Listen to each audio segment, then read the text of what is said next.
আজকে ভিডিওতে রায়মার্টিন প্রশ্নবিদ্যা 2024-এর পঞ্চম শ্রেণীর বাংলা বিষয়ে দ্বিতীয় পরীক্ষা মূল্যায়নের যে 1 নম্বর প্রশ্ন সেটি রয়েছে, অর্থাৎ Alipurduar new town girls high school HS এই বিদ্যালয়ের সমস্ত প্রশ্নের উত্তরগুলি করব। তার আগে তোমরা কেউ যদি আমার চ্যানেলে নতুন হয়ে থাকো তাহলে চ্যানেলটি অবশ্যই সাবস্ক্রাইব করে নেবে। একের আছে সঠিক উত্তরটি বেছে নিয়ে লেখো। 1-এর 1 মাঠ মানে ছুট কবিতাটি লিখেছেন, এটা কার্তিক ঘোষ হবে। 1-এর 2 বাংলার বাঘ নামে পরিচিত ছিলেন, এটা হবে আশুতোষ মুখোপাধ্যায়। 1-এর 3 জ্যেষ্ঠা শব্দটি কোন লিঙ্গ, এটা হচ্ছে স্ত্রীলিঙ্গ। 1-এর 4 সংস্কৃত ভাষায় দুটি বোঝাতে ব্যবহৃত হয়, এটা দ্বিবচন হবে। এরপর 2 আছে নিচের প্রশ্নগুলির অতি সংক্ষিপ্ত উত্তর দাও। 2-1 আছে বোকা কুমিরের কথা গল্পে কারা চাষ করতে গিয়েছিল। বোকা কুমিরের কথা গল্পে কুমির ও শিয়াল চাষ করতে গিয়েছিল। 2 মায়াতরু শব্দটির অর্থ লেখো। মায়াতরু শব্দের অর্থ হলো মায়াবী গাছ। এরপর 2-3 আছে লিঙ্গ পরিবর্তন করো পুত্র, এটা পুত্র থেকে হবে কন্যা হবে। 2-4 ভক্ত শব্দের বহুবচন লেখো। ভক্ত শব্দের বহুবচন হলো ভক্ত বৃন্দ। এরপরে 3 আছে নিচের প্রশ্নগুলির সংক্ষিপ্ত উত্তর দাও। 3-1 আছে ডিঙি করে মধু সংগ্রহ করতে কে কে গিয়েছিল। ডিঙি করে মধু সংগ্রহ করতে ধনাই, আরজান, কফিল গিয়েছিল।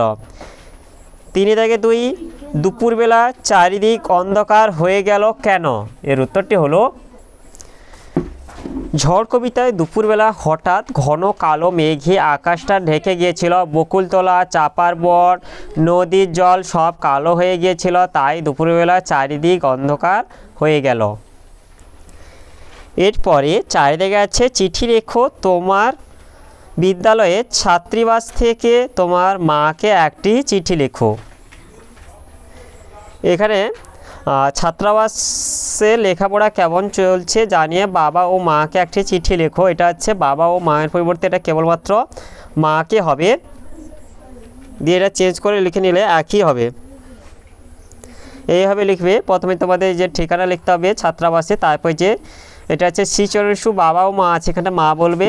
দিয়ে বেশ কিছুদিন হয়ে গেল তোমাদের ছেড়ে এই হোস্টেলে এসেছি, আশা করি তোমরা সকলে ভালো আছো। প্রথম তোমাদের আর ভাইয়ের কথা মনে পড়লে চোখে জল এসে যেত, এখন একটু সামলে উঠেছি, তাই তোমাদের আশা পূরণ করার জন্য মন দিয়ে পড়াশোনা শুরু করে দিয়েছি।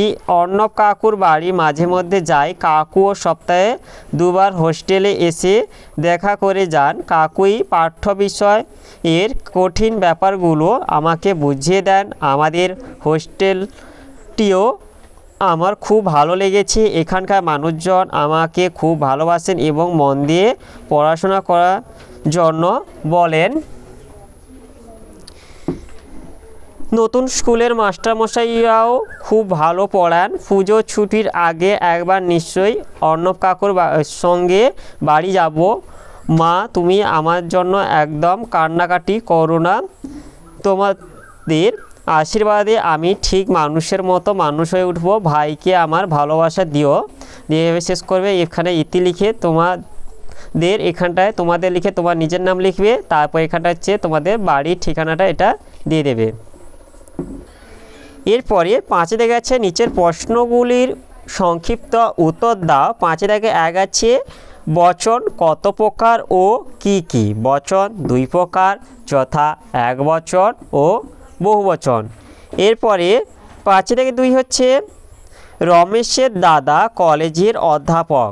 দাগ দেওয়া শব্দটি স্ত্রীলিঙ্গ করে বাক্যটি পুনরায় লেখো। এটা হবে রমেশের দিদি কলেজের অধ্যাপিকা হবে। তাহলে আজকের ভিডিওতে আমরা পঞ্চম শ্রেণীর বাংলা বিষয় যে 1 Alipurduar new town girls high school HS এই বিদ্যালয়ের সমস্ত প্রশ্নের উত্তরগুলি শেষ করলাম। আর তোমরা কেউ যদি আমার চ্যানেলটা এখনও সাবস্ক্রাইব করে রাখোনি তাহলে চ্যানেলটা অবশ্যই সাবস্ক্রাইব করে নেবে। ভিডিওটি ভালো লাগলে ভিডিওটিকে লাইক, কমেন্ট ও শেয়ার করতে ভুলবে না।